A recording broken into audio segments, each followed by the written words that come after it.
লাভবার্ডের কথা মাথায় আসছে হলো আমি আমার ফ্রেন্ডের সাথে এক জায়গায় যাইতেছিলাম একটা কাজের জন্য। তো সেখানে হঠাৎ করে সামনে একটা লাভবার্ড পাখি এসে পড়ছে, মানে উইক ছিল, কারণ এগুলো কেজ বার্ড, এগুলো অত ফ্লাই করতে পারে না। ধরার পর পর একটা পাখি, তো পাখি ধরার পর চিন্তা করছে এটা কি পাখি, পেট শপে নিয়ে গেছে যে পাখিটা কি, তখন ওরা বললো যে লাভবার্ড। আমি বলছি ওর জন্য একটা পেয়ার করে দেন আমাকে। তখন পেয়ার, তখন তো মোটামুটি ভালো একটা প্রাইস আছে, তখন 2000 টাকা পড়ছিল পাখিটা। পেয়ার কেনার পরে তখন নিজের ঘরে রাখার কোনো স্পেস নেই, বারান্দার ব্যাপার ছিল নমন, তো বেডরুমে রাখার পরে আপনার কয়েক মাস পর দিকে ওরা ডিম বাচ্চা করছে। করার পর যখন বাচ্চাগুলো একটু বড় হয় আস্তে আস্তে, তখন ওইখান থেকে মনে করেন 2-3টা বাচ্চা সার্ভাইভ করে। ওই 2-3টা বাচ্চা আমি প্রায় 4000 টাকার মতো দেখতে সেল করছিলাম তখন। তখন ফার্স্ট টাইম আমি 4000 টাকা মতো বাচ্চা সেল করছি, আমার সাথে ব্রিডিং পেয়ার অলরেডি ছিল। তো আমার খুব ইন্টারেস্টিং লাগছে বিষয়টা, যে আসলে এটা কেমন হয় যদি আমি শখে বসে আর কিছু পেয়ার নিয়ে আসি। এগুলো মূলত মানে আমি তখন যেহেতু ফার্স্ট টাইম নিউ, আমি সেক্টরের বিষয়ে জানতাম না কিছু, তখন ইউটিউব ঘাটাঘাটি করি যে ওদের জন্য সুটেবল খাবার কোনটা কি। তারপর পেট শপে যে জিজ্ঞাসা করি যে পেট শপে ওদের খাবার কি কি হতে পারে। বাট সেই অবস্থায় মনে করেন ওনারা কিছু সাজেস্ট করলো, তারপর বেশিরভাগ হলো ইউটিউব থেকে দেখা। তো ওখান থেকে মেনটেনেন্স করতে করতে টুকটাক আলহামদুলিল্লাহ ভালো একটা রেজাল্ট পাইছি আমি। 3টা বাচ্চা থেকে তখন বড় হয়েছিল, দুইটা 3টা মতো বড় হয়েছিল। তখন ওইগুলো সেল করার পরে তখন একটা মোটিভেশন কাজ করছে যে এখান থেকে কিছু করা যায় কিনা। বাবা রাখতে দিচ্ছিল না মূলত, যেহেতু বেডরুমে পাখি, আব্বু বলতেছে যে এগুলো তো যে খাঁচা আটকে রাখা ঠিক না। তখন তো আমি আসলে ফিল হচ্ছে যে খাঁচায় রাখা ঠিক না, কেমনটা দেখা যায় না। তখন একটু ঘাটাঘাটি করলাম, কয়েকজন আলেম ওলামার সাথে কথা বললাম যে এটা জায়েজ না হারাম।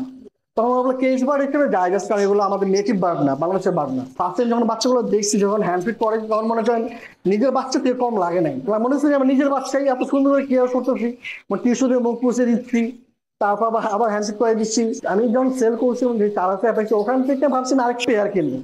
তখন যখন পেয়ার কিনতেছি তখন পেয়ারের দাম পড়ছিল 7000 টাকা। তখন আর 3000 টাকা কিভাবে ম্যানেজ করবো, তখন স্যালারি থেকে জমায় তখন আরো 3000 টাকা অ্যাড করে তখন আরেকটা পেয়ার কিনছেন। ওই পেয়ার থেকে যখন আমি আবার 3-4-5 মাসের মতো ওয়েট করলাম বা টেক কেয়ার করলাম, তখন ওখান থেকে আবার 4টা বাচ্চা পাইছি।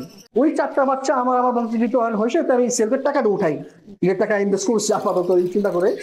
তো যখন আমি অনলাইনে সেল পোস্ট করি, আমার 30 মিনিটের ভিতরে এটা সেল হয়ে যায়। 4টা এক লাগে, একজনই নিছিল 4টা, একজন তখন নিছিল 8000 টাকা দিয়ে। ওই 8000 টাকা পাওয়ার পর মোটিভেশন অনেক বেশি কাজ করছে যে একটা ছোটখাটো ফার্ম করা যায় কিনা। তারপরে এই আস্তে আস্তে টুকটাক টুকটাক টুকটাক করে এখন নিজের একটা এভিয়ারি। এই একটা পাখি যখন আমার সামনে পড়ছিল, হ্যাঁ, যেটা আমার হুট করে সামনে আসছিল, বলতে বলা যায় যে ওই একটা পাখি আমার লাইফের অধিকাংশ পার্ট চেঞ্জ করে দিতে, আমার লাইফের একটা অংশ হয়ে গেছে এই পাখি। এখন আমার এখানে আপনার লাভ বার্ড পার পিস 2000 থেকে শুরু করে 20,000 টাকা পর্যন্ত আছে পার পিস। ওয়ার্ল্ড ওয়াইড লাভ বার্ডের মিউটেশন এখন পর্যন্ত শেষ হয় নাই, হ্যাঁ, এখনো মিউটেশনের কাজ চলতেছে। বাট স্টিল বাংলাদেশে যেটা সবচেয়ে হাই রেঞ্জের, যেটা সবচেয়ে এক্সপেন্সিভ যেটা মিউটেশন, এটা হলো ইয়েলো ফেস বা ইয়েলো ফেস ডান ফেলো, যেটা প্রাইস আপনার 5 থেকে 7 লাখ টাকা পর্যন্ত হতে পারে পার পিস। ওদের সাথে যেহেতু অনেক লং টাইম স্পেন্ড করা, তো বলতে পারেন যে ওদের A to Z মুভমেন্ট আমি বুঝতে পারি আলহামদুলিল্লাহ, ওদের ভাষাটা বুঝতে পারি আমি। আমি আগে এটা কমতি আছে, তুমি এটা ফিল আপ করে দাও। তো A to Z আমার খুব ভালো লাগে যে ওদের ভাষা আমি এখন ফিল করতে পারি। আমি আমার বলতে পারেন দিনের অধিকাংশ সময় আমি আমার ফার্মে কাটাই, ভালো লাগে। আমরা তো যেহেতু জব এমপ্লয়ি, হ্যাঁ, পার্ট টাইম জব করি, তারপরও তো সেই ক্ষেত্রে মনে হয় সারাদিন কাজ টাজ করে যখন ফার্মে ঢুকি তখন নিজের রিল্যাক্সের জন্য অন্যরকম একটা মুভমেন্ট থাকে তখন।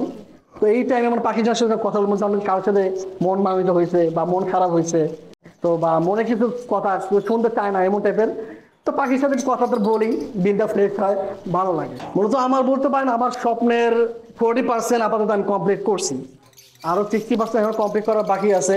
আমার আপাতত অনেক বড় একটা ফার্ম দেওয়ার সেটা ইচ্ছা আছে, পাশাপাশি বড় পাখিও দেওয়ার ইচ্ছা আছে, ইনটেনশন আছে সামনে ইনশাআল্লাহ। বাট লাভবার্ড মেন প্রায়োরিটি, কারণ লাভবার্ড থেকে যদি সবকিছু শুরু করা।